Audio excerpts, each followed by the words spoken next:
तोड़ने से जुड़े 2 मामलों को लेकर वाराणसी की सिविल जज senior division fast track court अहम फैसला सुनाएगी और इसके साथ ही ये तय हो जाएगा कि क्या वजूखाने के अंदर एएसआई सर्वे होगा या नहीं होगा।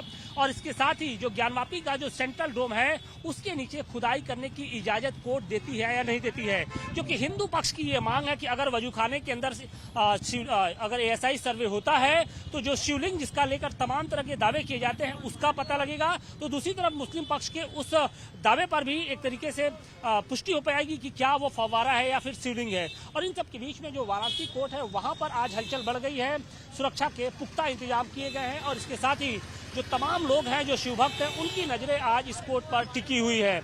हमारे साथ हिंदू पक्ष के मदन मोहन यादव जी हैं जो लगातार इसे लेकर कानूनी लड़ाई लड़ते आ रहे हैं। मदन मोहन जी, क्या उम्मीद करते हैं जो आप लोग की लंबे समय से डिमांड है वजूखाने को लेकर कि वहां पर एएसआई सर्वे हो या ना हो, क्या उम्मीद कर रहे हैं? अभी तक एएसआई सर्वे की जो रिपोर्ट 25 दिसंबर 2023 को जिला जज के पटल पे आई है वो 70% है और अभी 30% बाकी है। हमारी इस मुकदमे के माध्यम से हम एक संपूर्ण रिपोर्ट चाहते हैं कि जो भी कमियां रह गई हैं, जिसमें कथित ज्ञानवापी मस्जिद है रकबा नंबर 91 30 31 32 में अभी एएसआई सर्वे नहीं हुआ है। हमारा मानना है कि एक संपूर्ण रिपोर्ट आ जाए। ये अभी चूंकि ट्रायल बेस में मुकदमा पूरी तरह से नहीं आया है, उसमें विपक्षी को आहूत नहीं किया गया कि वो जवाब दाखिल करे, तो अभी हम चाहते हैं कि सारे तथ्य पक्ष सारे जो भी बिंदु हैं, वैज्ञानिक आख्यान वगैरह सब हमारे पास हों, जिससे कि भविष्य में कोई भी इस मुकदमे में समस्या उत्पन्न न हो। सेंट्रल डोम के नीचे 100 फीट लंबी शिवलिंग का भी दावा किया जा रहा है, उसके लिए आप लोग की ओर से क्या मांग की गई है?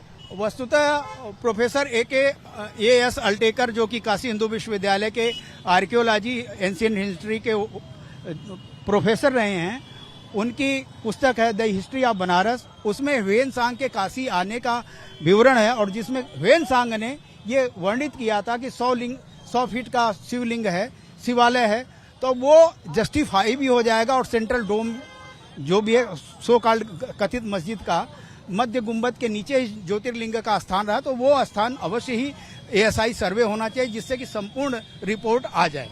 लेकिन क्या आपको लगता है कि ये संभव हो पाएगा, क्योंकि सुप्रीम कोर्ट की ओर से वजूखाने को सील करने का आदेश दिया गया था। इसके अलावा सुप्रीम कोर्ट ने साफ तौर पे कहा था कि एएसआई सर्वे के दौरान मस्जिद परिसर के अंदर किसी तरीके की खुदाई नहीं होगी।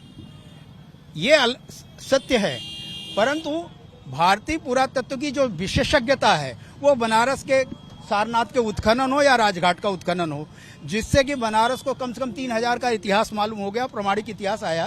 तो उत्खनन की विशेषज्ञता का जो भारतीय पुरातत्व उसका इस्तेमाल अभी पूरी तरह नहीं हुआ है और ऐसा कुछ भी नहीं है। माननीय न्यायालय के समक्ष ये तथ्य रखे जाएंगे कि ट्रेंचिंग करने के बाद उसमें सैंड भरा जाता है और कोई भी स्ट्रक्चर कभी भी नुकसान नहीं होता, क्योंकि एएसआई सर्वे तो हजारों सर्वे करती रहती है। अगर ऐसा कुछ हो तो बड़ा नुकसान हो सकता है, सारे स्ट्रक्चर ध्वस्त हो सकते हैं ऐसे जहां की खुदाई हो।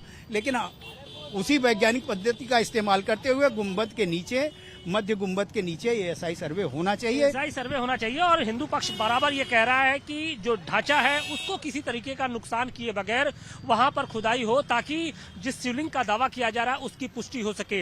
हालांकि अदालत के अंदर हिंदू पक्ष की ये जो मांग है उतनी आसान नहीं है, क्योंकि सुप्रीम कोर्ट ने इन दोनों ही बिंदुओं को लेकर स्पष्ट तौर पर निर्देश दिया है। जहां वजूखाने को एक तरफ से सील किया गया, वहीं पर मस्जिद परिसर के अंदर किसी भी तरह की खुदाई के पर पूरी तरीके से रोक लगाई गई। तो देखना यह है कि शाम तकरीबन 4 बजे जब वाराणसी की सिविल या senior division fast track court बैठेगी तो क्या कुछ फैसला इसको लेकर देती है।